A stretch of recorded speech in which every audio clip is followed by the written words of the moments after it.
Paul, hi, and welcome to the Business Growth Mindset Top Achievers podcast. Thank you.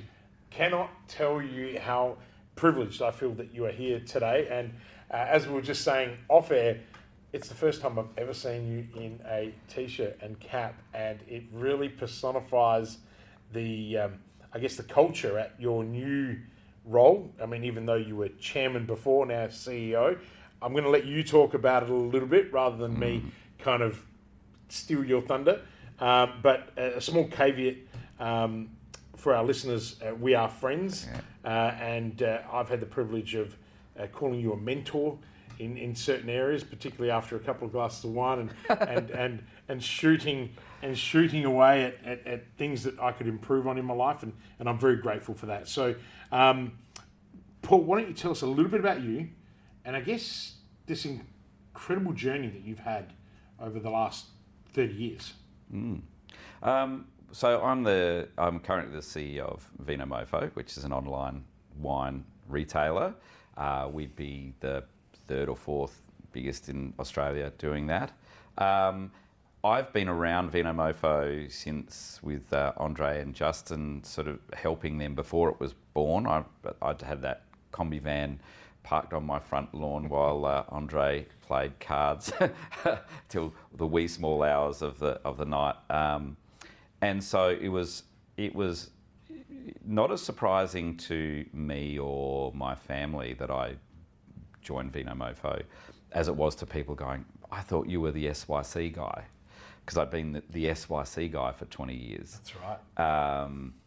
And I didn't want to be the SYC guy at the end of my career, as far as that's all that I got remembered for, though I would be proud to be remembered for that. Like, I did a pretty good job, and SYC is a pretty great organisation doing great things. Do you want to share a little bit about SYC? Sure. Like, what do you do? And I think it's a beautiful story, and also maybe just explain to our listeners where SYC was when you started there and what it is today. Sure. And also the way that you've handed over a legacy to another really smart person in the process. Well, I got when I left school, I thought I wanted to be a journalist, and I got into journalism, switched to communications after a year of that, but then just got into business. Like, I started my first business taking photographs of cars because I'm into cars.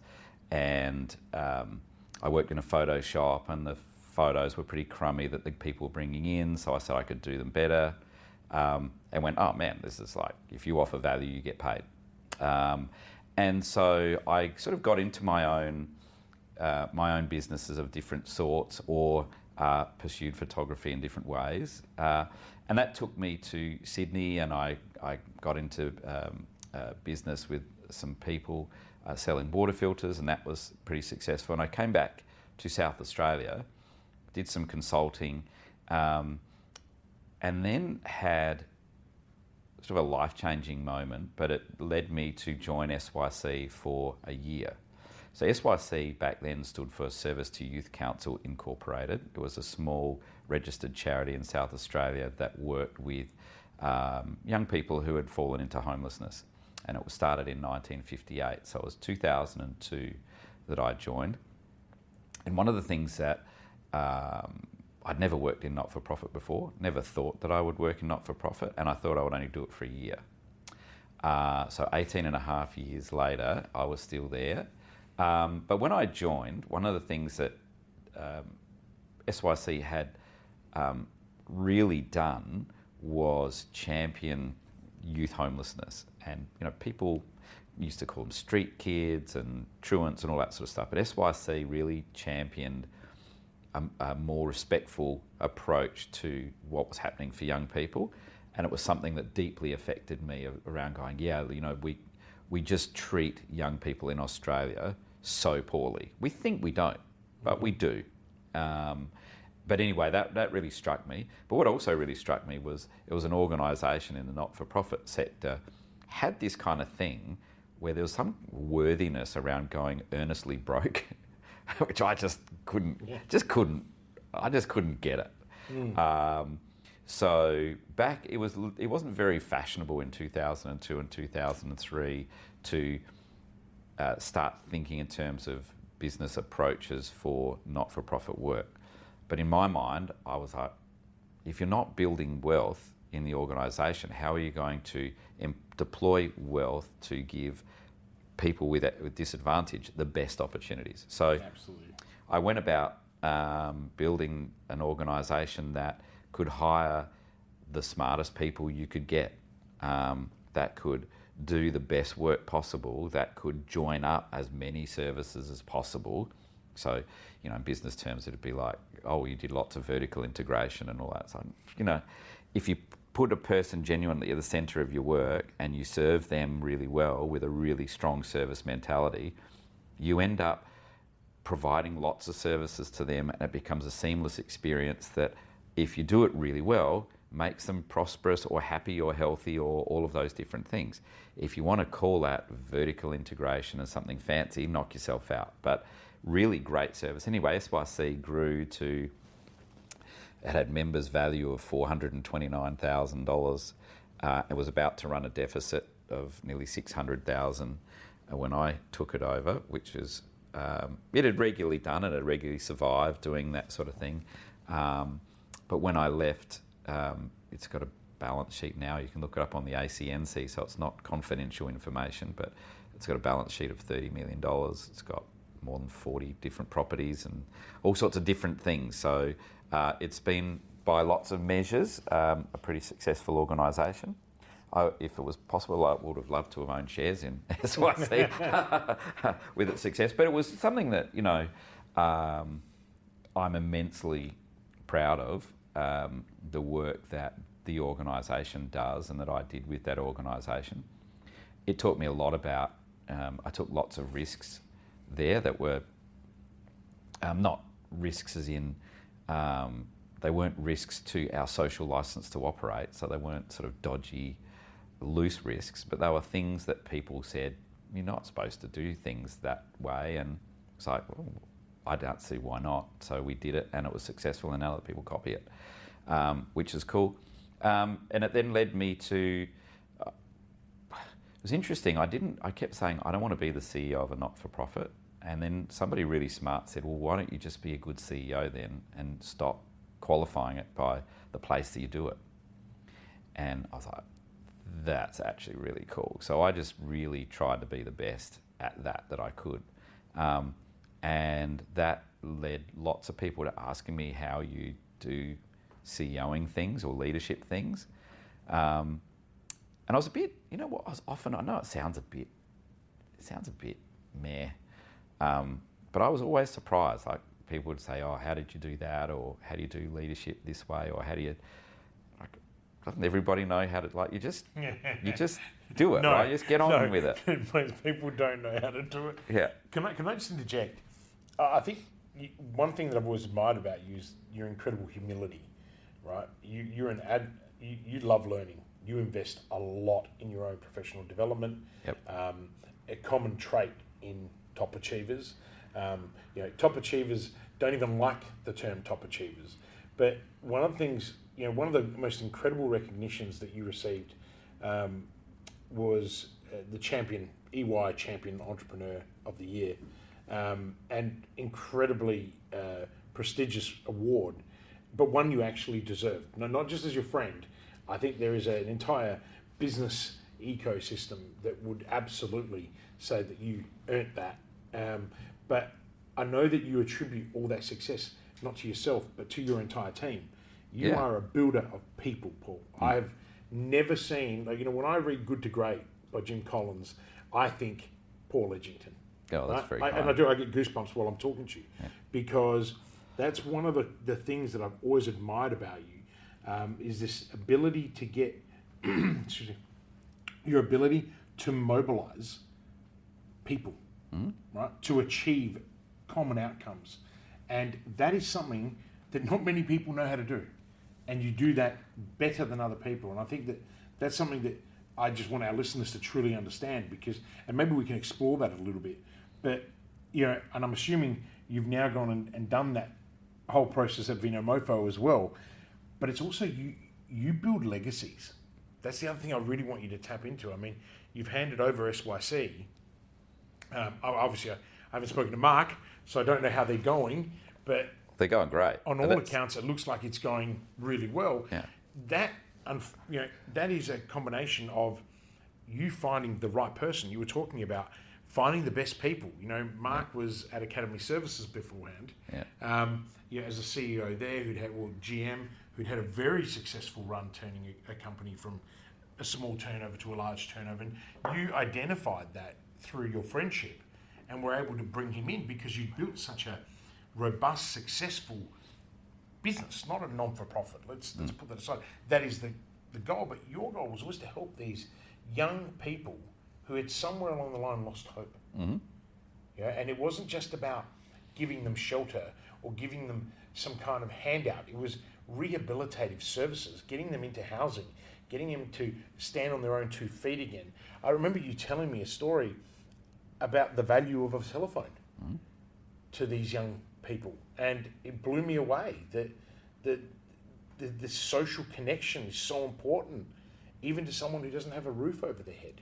Yeah, that young people would if they had the choice between buying data and buying food, they would buy data. Because, But that's how deep you understood your people, and I guess I'm trying to just flesh that out because I learned so much from you when you told me those stories. We'd go to lunch or we'd catch up for a quick coffee and you would share these stories, and I'd be like, wow, this guy just knows how to run businesses on a level that other people don't get. So I have to correct you. People don't know how to do those things. Well, they do, but they're just afraid to use it. Mm-hmm. So a word that it makes people feel squirmish in corporate, in leadership, in lots of different circumstances is the word love.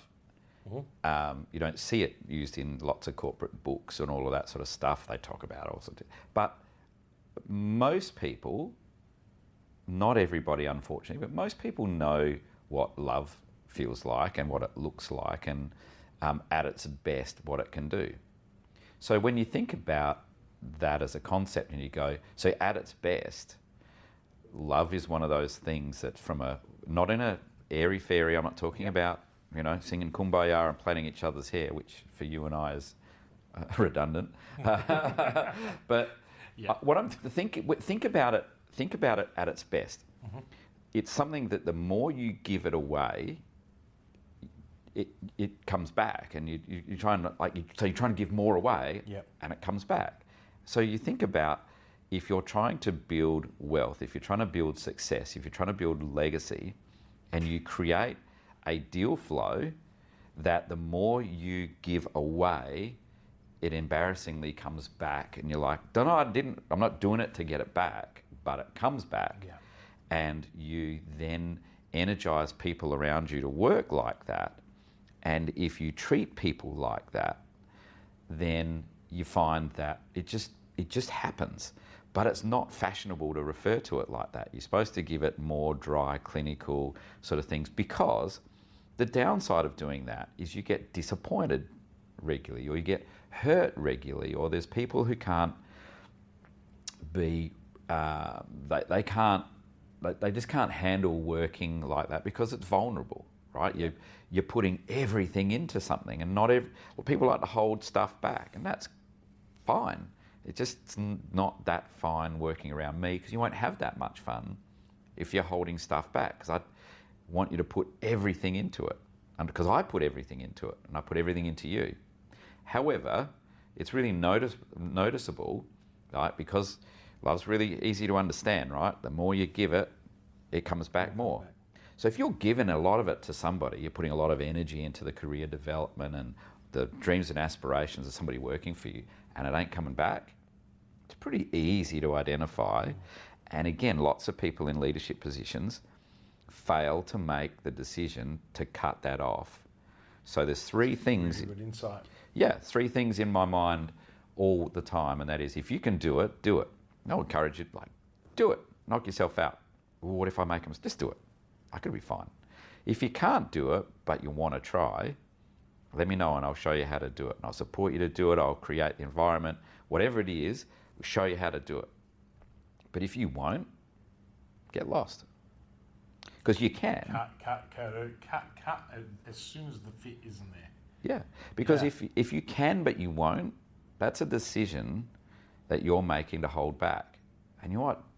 Life's too short for that. Like, go. There's plenty of people who'll appreciate you more than I will. So to avoid both of us getting hurt, go away, and we'll just work with the ones who can and the ones who want to. How did you find doing that?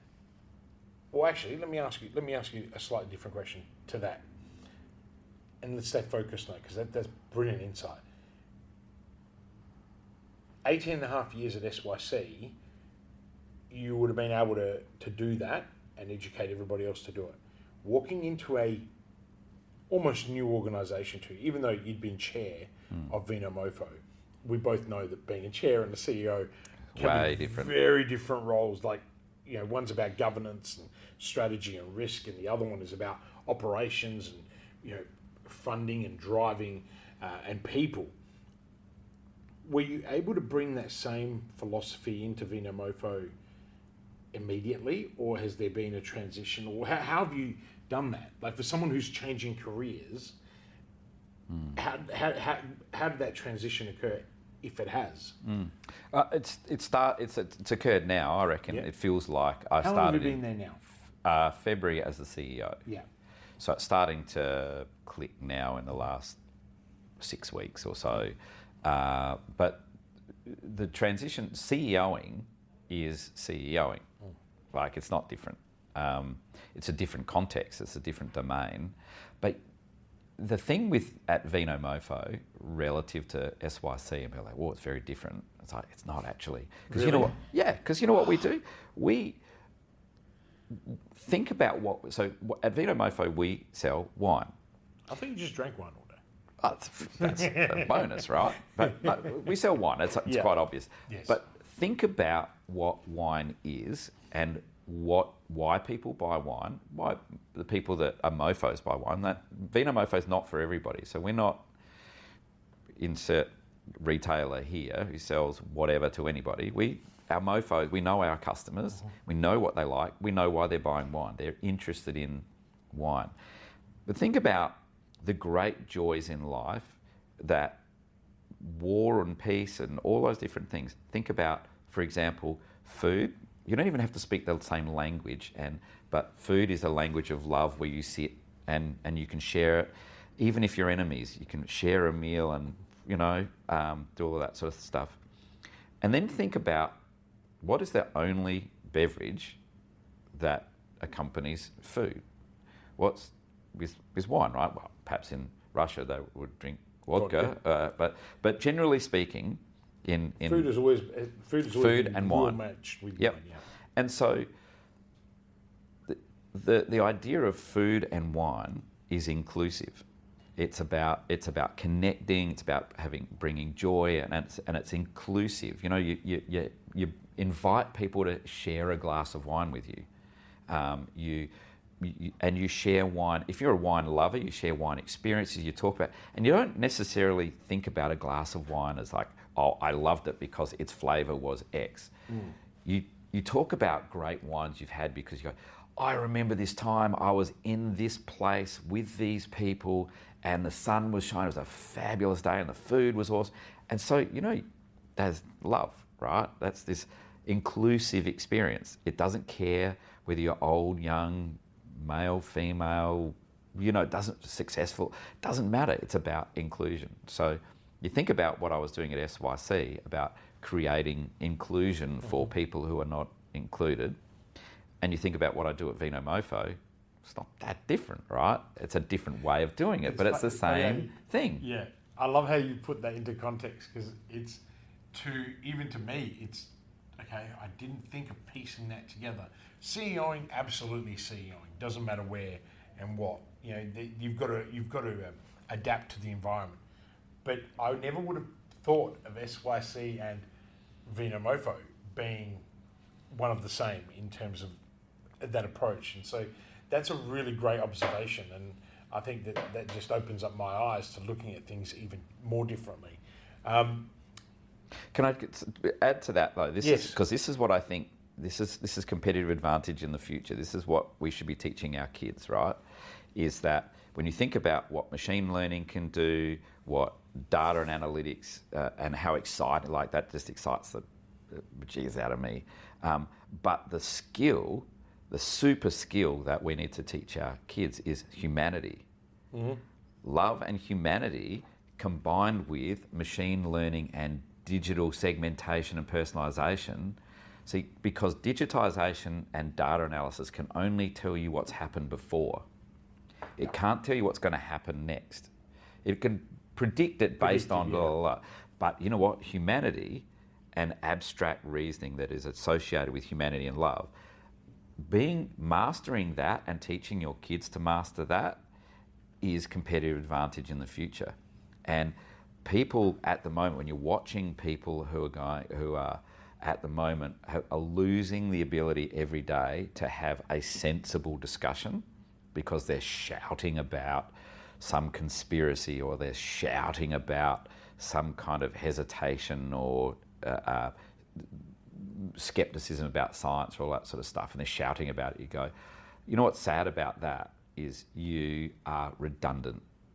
Your way of thinking is redundant, and sadly that realisation will lead to some kind of catastrophic outcome for either community or for them or whatever it is. But that lack of love and humanity will clash with what machines can do.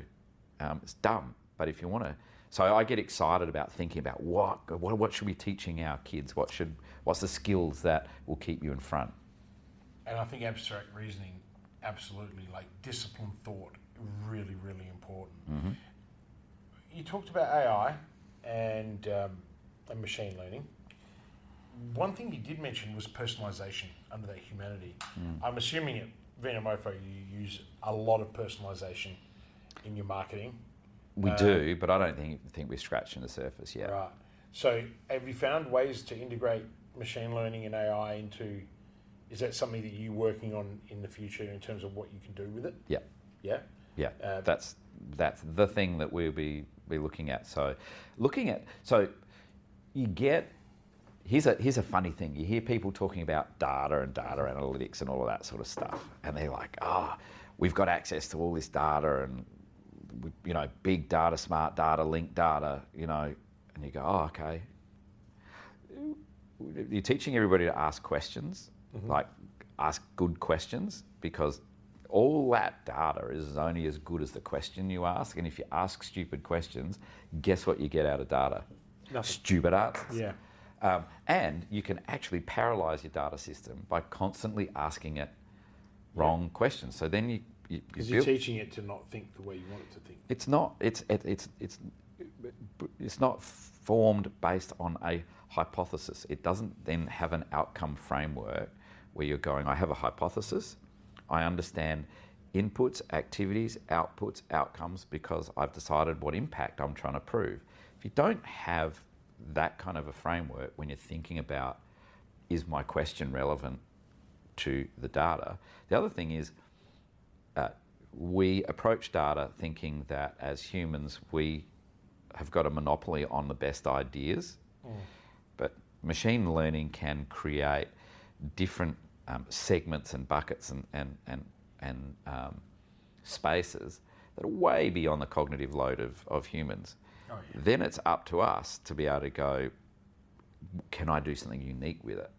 And they're the parts that, I think we're not even scratching the surface on how clever that can be and what good customer experience you can create with that. Right. So I was going to ask you, where do you see the first wave of application for you at Vinomofo or in fast-moving consumer goods, essentially? Like, where do you see the real benefit for you guys, if you can share that?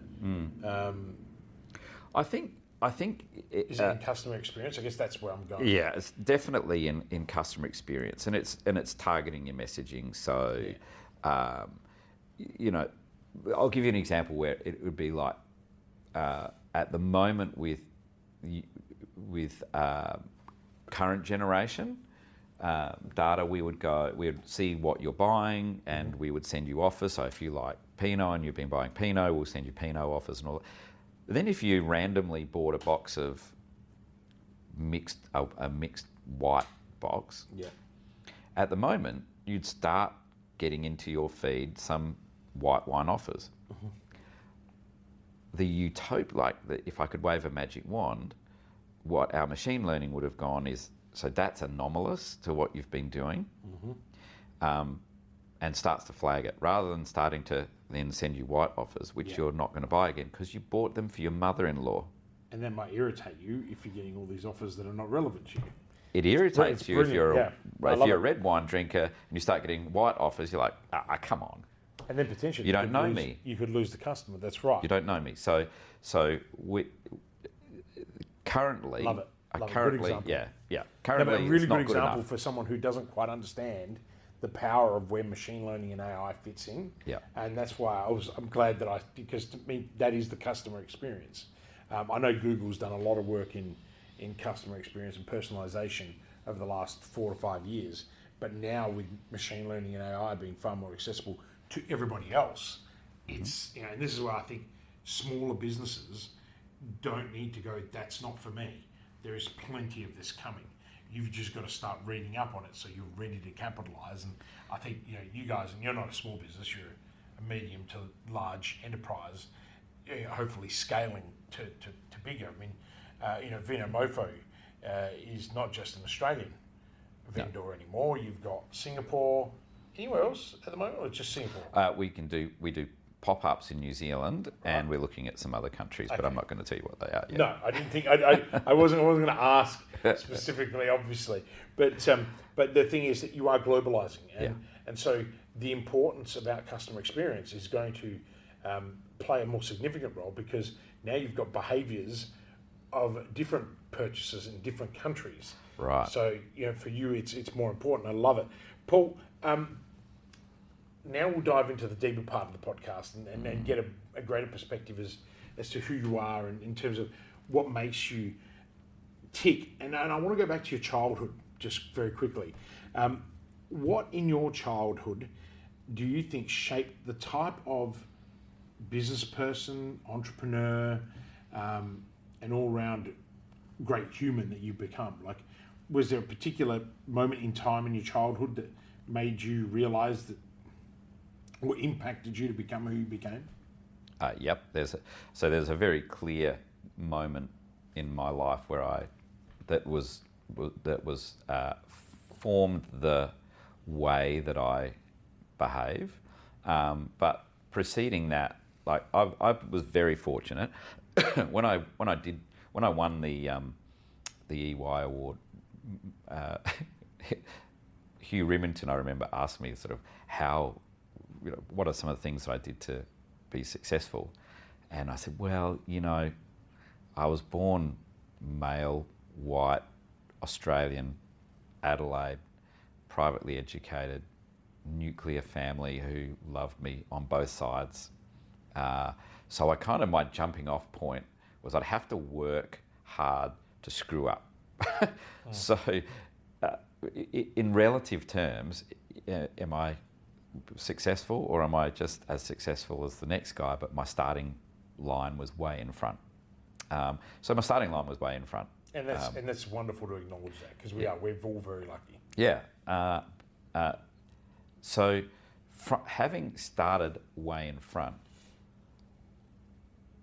a competitive advantage for me that lots of my peers who I went to school with and were all my age, who are not as successful as I've been,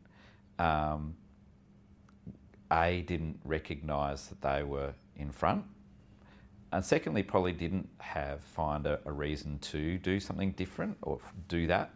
For me, it was very, very clear. It started on February the 2nd, 1979, and I was 10 years and 2 months old, and my youngest brother arrived, and he wasn't going to live a normal life. We didn't know what that meant at that time, But what it did mean for me was that mum and dad had to focus on him. Didn't mean they didn't love me or give me all the opportunities and all of the things that they would want to, but the attention wasn't on me anymore.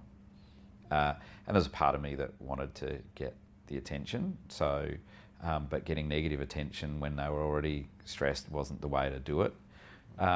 So I just sort of became really aware that I had to be self-sufficient and that I had to put myself in a position to provide for my brother one day when my parents wouldn't be around. And I was acutely aware of that, and I remain acutely aware of that. So a sense of responsibility?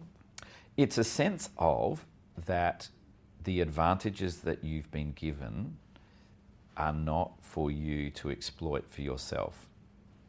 That a life of service to somebody else is, it brings you lots of stuff, but if you're doing it just for you, it's not worth it. It's not going to make you happy. And I love the segue into servantship. Would you call it then fulfillment? Is it this deep, a lot of people spend their whole life searching for, trying to achieve, right? And searching recognition and validation. Yeah. One of the common things that I'm uncovering in these interviews with people, but also in my research, is truly successful top achievers. And that's why I never called it successful people. It's top achievers, people that aim for achievement, but truly there is something underlining it all that's far greater than achievement. Seems to be this honourable thing of fulfillment, this ability to actually go, I'm doing something that has true meaning and purpose.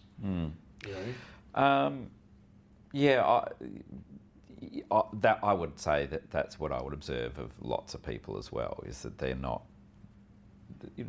Some of the top achievers that I've come across that really struck me is people who are top of their game, like superhero people, who pour you a glass of water. They sit down and they pour you a glass of water at the table, and you're like, "Do you know I poured you your glass of water?" But that was my wagering day. It's one of those. No, it's one of those true. things where you notice that they still have there's a humility. There's a sense of service. There's a sense of giving. It's the service-ship, right? Yeah. To me, see, one of the things that always stood out, and I think the reason why we became magnetic friends straight away was this magnetism of we care about people. Yeah. Right? Like deep down, you're family first. I'm family first. Like our values drive us, right? But it's every conversation you and I have ever had privately, there is this great sense of what can we do for others. That's one of the greatest gifts that I learned from you. When you gave me a 3-step process to follow. We won't recite it today. We'll keep that one up our sleeve. But it was one of the things that then you brought into ThinkLab when you came in as one of the mentors in the program. And it's this ability to be able to just go, what, I'm not here to serve myself. I'm here to serve others. And it's wonderful that for you that servant mentality came from the adversity that your parents were facing at that time, which has turned into a wonderful thing for you. I mean, your relationship with your brother is very, very good, and he plays a significant role in your life all the time. And it's just wonderful that you were able to observe that at the age of 10. You couldn't miss it. But it's interesting as well. Yeah. It's one of those things where in my 20s, in my early 20s, I had like a really strong success driver. But when you're a young person in your late teens and early 20s and the front part of your brain hasn't finished developing, so you lack insight, you've got energy and you've got drive. You don't quite know why, but you just, success, you want stuff. You want attention, you want praise, you want whatever those things are, but you lack awareness of like why you're doing it. And for me, my wife whom I adore, has known me since the 80s. And she, in my late 20s, she was like, "You were just a dick." Because I was Lucy just still so... tells me that now in my 40s. Yeah, but you were just like, I just didn't even like you because I wasn't a likable person. I was ambitious and I was after stuff and it was just crap. And I wasn't a good human. And so, and at that stage I got sick. I got chronic fatigue and all that sort of stuff. And that was... Lots of people don't listen to what's going on around them. They don't listen to their body. They're not listening to people around them that they care about. They're just on this thing around this quest for stuff. Like, yeah, it's just... I'm really glad you've said that because it's even as I'm reflecting, for me, you were lucky enough that you uncovered that in your 20s, late 20s. It took me a very long time. I was, still at 35, 34, searching for all of this, and it was a recovery thing for me more than anything else. And then the light bulb switch. When Lucy and I found out we're having Leonardo, it was like this, oh shit, you've got to grow up. And that for me was the insight that changed my life. It was a wonderful opportunity to go, you know what, I now have to be accountable, responsible, and be the authority for this little person. Mm-hmm. I'm going to suck as a parent. What am I going to do? And parents think that. Yeah, but we were really good at. I was really good at what I did. Like there was elements of good and elements of bad. But as a practitioner, I was great. And then all of a sudden, I'm like, I have to learn this new skill. And it was this sense of responsibility and serviceship that really came through. And now, as you know, I love being a father. It's something I work very hard at. I'm never going to be amazing at it because it's just such a difficult job. And, you've got adult children almost now to the point that, Griff is, at 14. I've got Lavender who's 4, and it's this incredible journey. And I'm just so lucky that I have very close friends that can guide me on, where they've been. So, and I think that's probably the really wonderful lesson about you've got to learn from others. I wish I had someone that I could learn from in my early 30s, but you're spot on. I look back at how I failed and how I lost everything at 30 or 31. It's because I didn't listen to people. And so it's wonderful listening to you because I can then reflect. And I know that the listeners who are listening are probably now going, light globe, oh wow. And I'm hoping that if one of our listeners out there is currently going through that transition, press pause and rewind back to the insight around making sure that you're listening to other people.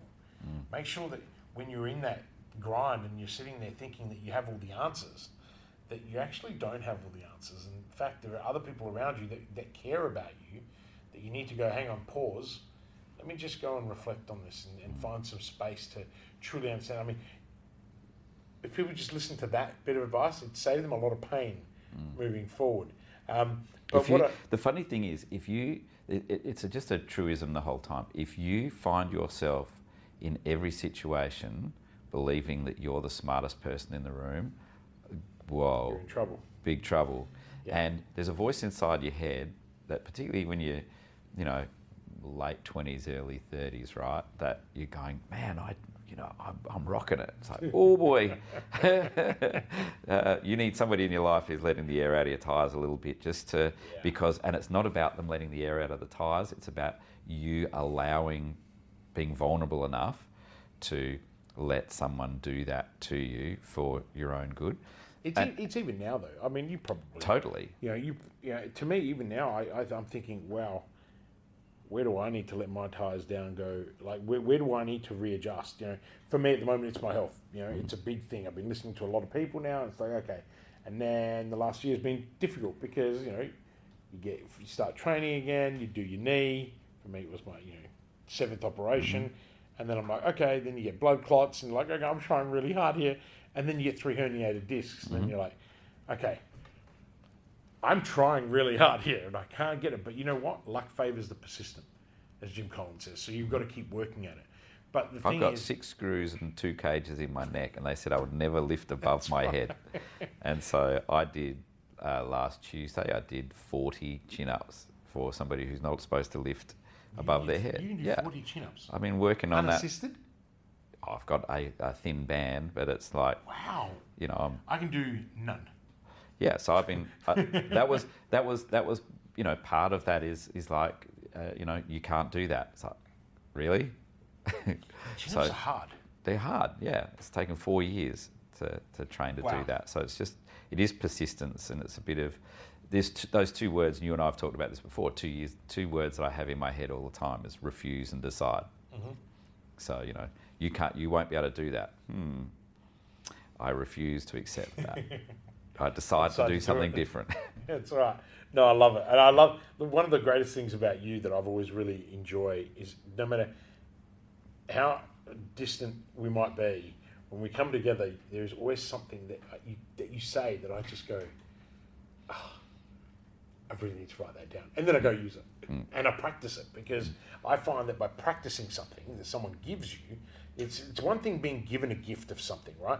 But then you got to use it. You got to actually build the muscle, right? Your brain's a muscle, and you got to build it. Yeah. So, you know, refuse, decide. I mean, that kind of insight for people is going to be phenomenal. Business is not all flowers and rainbows. We know that, right? And as you know, I tend to like to talk a lot about failure and the experiences around it, because I think people can learn a lot. You know, success and failure leaves clues. But what failure experience do you think has set you up for the success that you've experienced in your life, both professionally and personally? Look, we all have different failures. I don't see. I see failing is having failures is really what I call school fees. You know, it's just like, what'd you learn? Like, it's not really a failure. It's just a very unpleasant, you know, a very unpleasant school fee. Sometimes school fees are really expensive. You know, the things that... We both know about that. Yeah, right. So the things that, you know, I'd had that... I haven't really had things that are... for me, a failure is like catastrophic, you can't recover from. So I haven't had anything catastrophic that I can't recover from. So I've just had lots of school fees. You know, I as like you, somebody who really prizes and values being a dad, having a failed marriage for me with 2 kids was devastating. That was devastating for me. That was a failure where I was like, I didn't even contemplate that was going to be a failure for me, but it was. And I'm really good at it now. I say, you know, it's somewhat... I say it, and people think I'm joking when I say, well, I had a practice wife, wasn't that good at that, but I'm really good at it now, and I work hard at it. And you do work hard. And I love it, because I realise that, you know, you can't just take that for granted. It just doesn't work where you're going.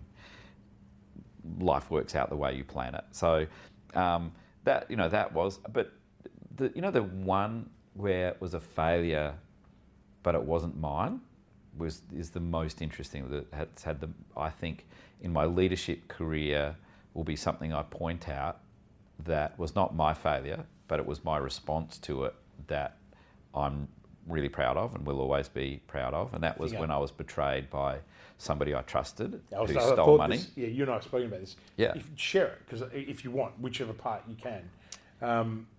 I mean, that really upset you, because you trusted someone. And you were betrayed. Yeah, I did, and I, you know, and it was I very advocated public, for them. It was very public. Yeah, and I was, you know, I was on the news being chased by cameras for answers where it looked like I had done something, and I decided that I was just going to be flat out upfront about it, you know, unshakingly so. So you have PR people saying, oh, you should say this or say it that way. And I was like, I'm just not going to do that. I think you handled that incredibly well. Yeah, I did. And as an observer outside. Yeah, I did. And I'm really proud of that, because I was like, you know, if I was watching or reading this, my bullshit detector would be on high alert, and so I'm going to look out for any of it. So I just spoke really plainly. I remember sitting one weekend on LinkedIn when the news article came out, and people who didn't know anything kept making comments, and I responded to every single one of them within 60 seconds of doing it, to just stop it cascading into nonsense. And it turned out really well.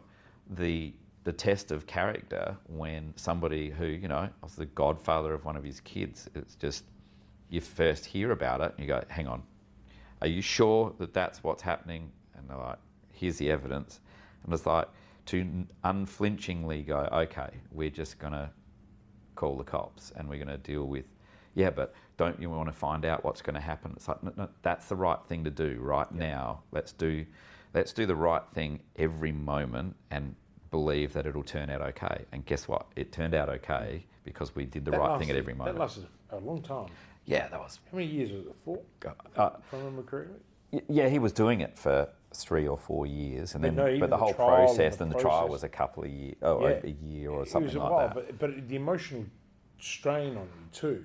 Yes, and look, I think there's a lot of people that can sympathise with the betrayal of someone close to them. Sure. In business, but not a lot of people recover from it, because sometimes that pain, that anguish, that frustration, it can really cut you really deeply. Particularly someone like you, who values that human connection, and you know, I've been through it, and it's took me a while. I got really ill over it because I couldn't understand why someone close to me would do that to me. You sit there and go, well, it's just greed, you know. And in your case, it was greed as well. It was finances. It was money, and you know, I think it was much deeper too. Do you know what I mean? Oh, like it was. There were so many things that were bad with it, but the thing for me that has been a really powerful, and it can eat you up if you literally eat you from the inside if you let it, and it was. But it's discovering then the thing that makes me successful is the thing that's my kryptonite. Then it's like I care about people and I care about it a lot. So then if a person lets you down or disappoints you, you care about that. So knowing that it's your kryptonite, you got to go, how do I accept that I didn't control that or see it or have responsibility for it? It's in my DNA to take responsibility for everything, right? But learning, then this is a huge lesson I got from that, is I wasn't responsible for that. And I'm not going to be responsible for that.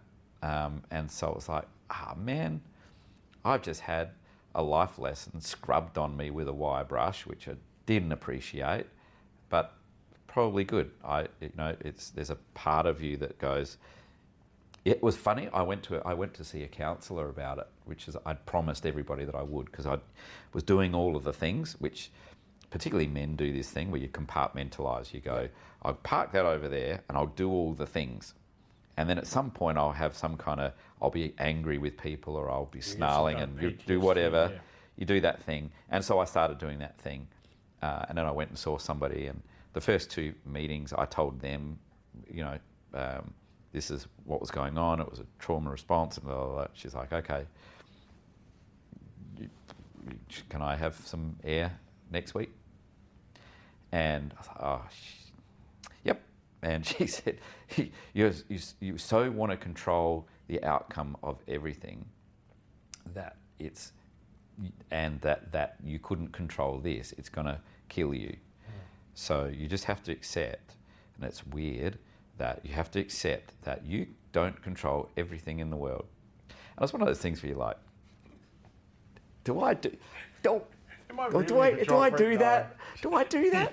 I do that, don't I? Oh man, I thought I was good at listening. I thought I was good at being aware. And every now and then somebody comes along, lets some air out of your tires, and even then it surprises you. You're like, I thought I was good at that. Jeez. All right. Well, isn't it cool letting it go. You get that? It's a relief. Even just watching you, some people are going to listen to this on audio, as others may go to the YouTube channel and watch the video. Right then, your expression, Yeah. it was like you were reliving that moment when you said that, and it's a really beautiful thing to see, because I kind of go, oh yeah, even just listening to you, I do that, and I really shouldn't do that, and I should improve on that. And I want to ask you another question. I don't want to just bump away from that. There's something I want to ask you. When you're overwhelmed and when you're unfocused, which for you is the unfocused part is quite rare. That's pretty rare. What do you do to realign? What do I do to realign when I'm out of? It does happen. It happens frequently, but I don't let it get out of whack. There's lots of techniques. One of the small ones is to shake my hands. It's weird, right? But what is happening when you're becoming unfocused and you're getting overwhelmed is your body starts going into a fight or flight response. So the blood starts accumulating around your heart and your lungs because it's ready to fight or flight. So shaking your hands starts to draw the blood out. And if you start doing it, and if you're listening, in the next 60 seconds, start shaking your hands and feel what happens. And you start feeling the blood coming out of your chest and coming into your hands and moving to your feet. And do you notice how you don't feel... Yeah, you're right. You're not feeling as stressed and as anxious? I didn't even know that. So just shake your hands, and it's amazing physiologically. It starts taking the blood away from your fight-flight response, and your brain starts to not become so overwhelmed because it's now not obsessed with fighting or running away. It's starting to create space for other things to come back into it. And what it allows you to do is to focus again. So I will... When I see you shake your hands... Do it all the time. You'll see me doing it all the time. I'll start getting nervous because it means I'm pissing you off. No. It's not that. But it is a... You don't want to do that, though, because I can focus a lot of attention on that. No, I would not want to. That's actually... Where did you learn that?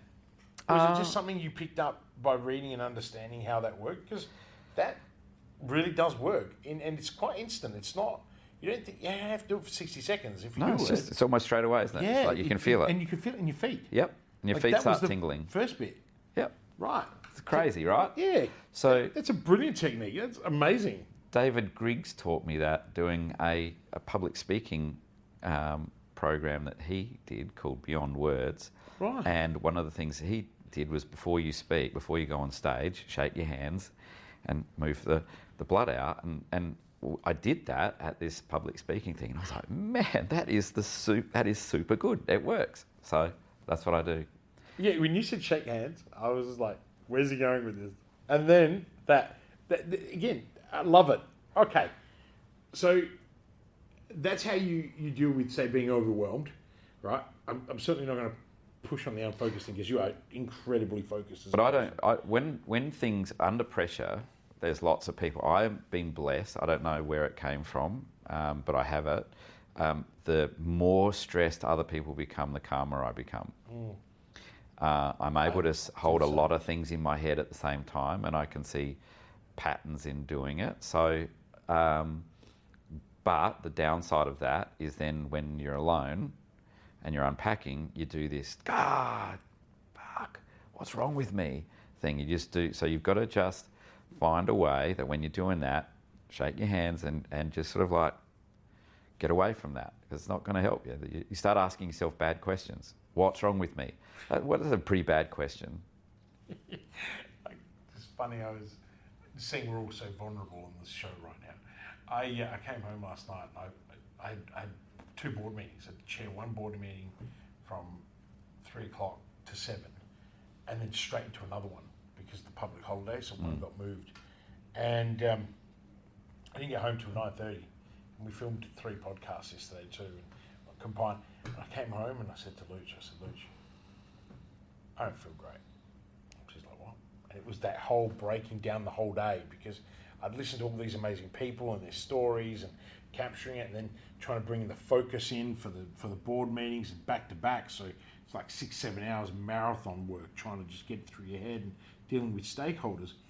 And it's those questions. And for me, I just go and talk to Luch. I just say, okay, I just need to talk to you. You know, and she knew. She patted my head. Mm-hmm. And she's like, I'm just going to listen to you. And I'm like, I don't want to ask myself these bad questions because there isn't anything wrong. I know this is not right, the way I'm thinking. And it's really interesting that when you said that, I thought, you know, wow. We all have different coping mechanisms. Yeah.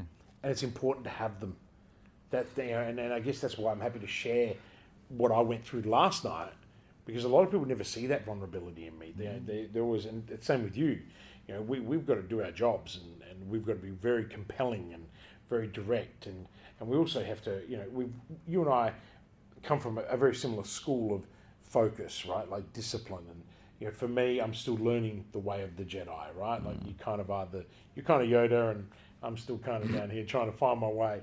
But what I love is that we all encounter the same challenges.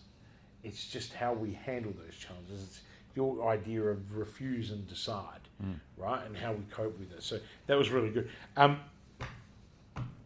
Seeing we're on the path of giving value to everybody that's listening, which book or books do you think have greatly influenced your life? That have greatly influenced my life. You'd like to think when I was reflecting on this question, I was like, mine are pretty embarrassingly thin. But early on, one as a young person was Steinbeck's Of Mice and Men. It's had an amazing effect on me. And then when you think of early in the podcast, when you think about the story I told about my brother, and then you read Of Mice and Men, you go, oh. But that was for me. I've read millions of, you know, all of the... You're a reader. Yeah, so I've read all of the, you know, Covey and Collins and all of those great books and all of those. But interestingly, the next one that I would mention is another embarrassingly thin one called Who Moved My Cheese? Yeah. Super simple, but it's because both of those books are easy to read. And you know the old, I didn't have time to tell you a short story, so I gave you a long one. Mm-hmm. The brilliance of both of them is they are short and they're a mirror. Yeah. And you figure it out. Who Moved My Cheese is also a very favourite book of mine. Yeah. It's because it's short. Exactly. I like that. And you can get through it. You get through it. Things like Kenneth Blanchard's stuff, where he writes short... The 1 Minute Managers. Yeah, and the monkey meets the 1 Minute Manager, or books like Fish. Yeah. They are simple. They're not complex. I've been fortunate to go to Harvard. I've been fortunate to go to Stanford. I've read lots and lots of really clever management stuff. But the answer to your question, the ones that have most affected me, are the simple ones like that. That's amazing. And it's you know, for those of you who don't obviously know you well, yes, you have invested a great deal in your PD. You have been to Stanford. You have been to Harvard, and I've picked your brain every time you come back because it's like, I'm going to get there one day. Yeah. And look, we're almost at the end, only because we've got time restrictions with busy lives. Do you have a business hero? Yeah, I've got several. Yeah. Who and why? Or who's someone that you really look up to? Right now? Yeah. Right now, Justin Dry, who I work with at Vinomofo, is one of the cleverest, most resilient, most positive people I've ever met. You've said that before. Yeah. Yeah. I just have much respect for Justin and the way he goes about things, and you know, he alongside Andre created Vinomofo and had a vision for Vinomofo from scratch. You know, it's really interesting you mentioned Justin. Andre was on the show, and Andre also strongly suggested that, you know, Justin has been instrumental in everything. Yeah. So it's really interesting that the two of you who've worked with someone. Yeah. You know, maybe Justin's got to be on the show next. Apparently he's back.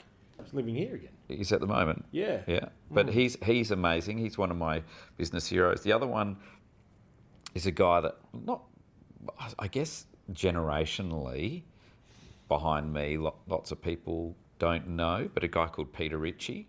Okay. Peter Ritchie was the guy that I met in my 20s when I was in Sydney.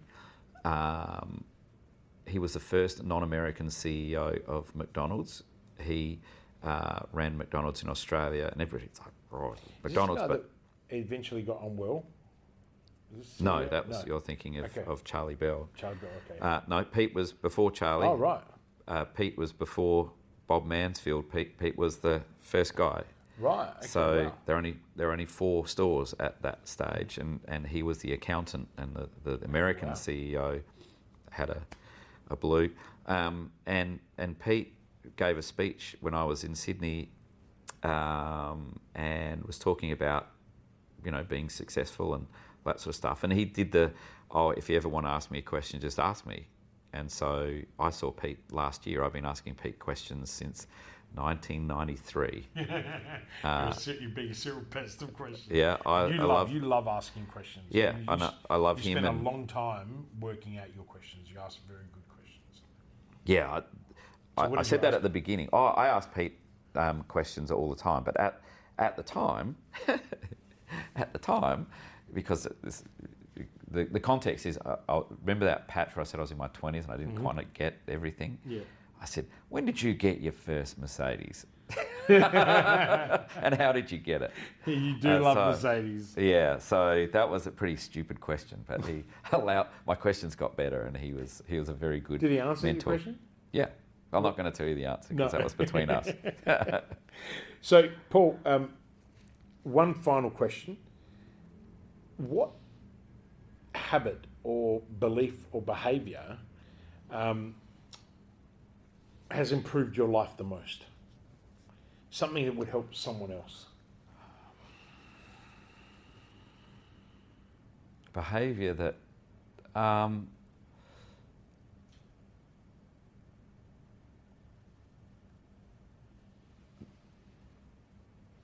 that I can add value, believing that I can and do add value. Now that sounds like a bit, but genuinely in the insecurity for the first 50 years of my life that I had to keep proving that I was valuable.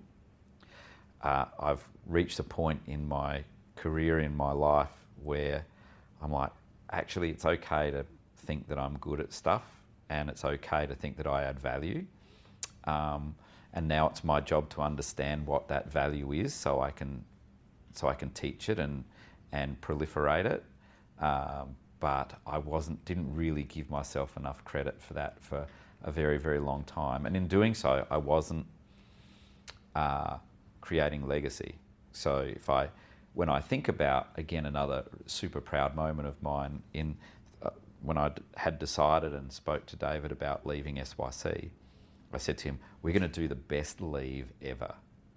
This is going to be I'm going to win the Norm Smith, we're going to win the grand final, I'm going to get the Norm Smith medal, and then I'm going to go, and I'm finished. And you're going to have somebody really awesome take over from me. And it just happened like that. Of course it did. Was it all an accident, right? It just happened like that. But it was because by that stage I knew I had added as much value to that as I was going to, and it was pretty good, but it was time for somebody else to now take it. If I still had this mindset of having to constantly prove myself, I would still be there trying to prove myself and doing it. But I think SYC will be better for me giving it over to somebody else, and I'll go do something else as well. Certainly know and everybody's the person happy. you gave it to has an abundance of energy. He's pretty good. Right? He's pretty good. And he's had a great mentor in you as well. Paul, thank you for coming in here today, sharing phenomenal insights. I mean, there's so much there that I want to recap, but I'm just going to transcribe the podcast. Well, you've been very generous. I thank you. Up. You're very kind. Look, not only do I value your time because I know how busy you are, I value our friendship. more than anything else. And it's because of the wisdom that you've shown today and the care that you have for other people. And, you know, I'm just very privileged and lucky that I get to see that. Not as often as I'd want to, but you are committed to our family like I am. And after this, we are going to check diaries and get this. Just anyone listening, we've actually been trying, I think, for 2 years now to get our families back to have lunch together. But obviously COVID hasn't helped. I'm for those listening as well, I'm a bad friend. Not because I'm a bad friend but like I'm hopeless at returning calls. I'm hopeless at making times that are within a reasonable amount of time. Like it takes forever because I feel every minute with what I'm doing. So I'm the bad friend that says, okay, so how about the 30th of November? And people are like, really? That I'm not going to deny. Yeah. When you say, let's do this date, and then it rips out these dates that are like miles away, and you're like, okay, I know I'm booked for a month, but 3 months? Yeah. Sure. Say yes. But, yeah, look, mate, thank you so much. My pleasure, thank you. It has been an honour and a privilege to have you here today. And as always, you are serving just the way that I love to see you serve. So thank you, Paul. Thanks, mate. Cheers. Appreciate it.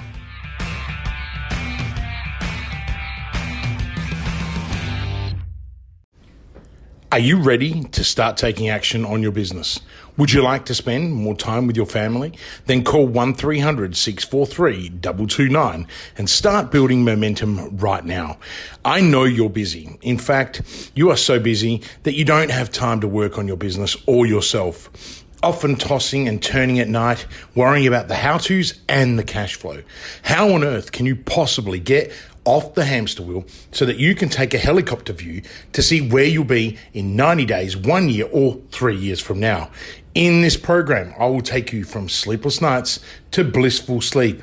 You'll have more time with your family and you will have the clarity and direction so you can grow and flourish. Call 1300 643 229 now and start building momentum.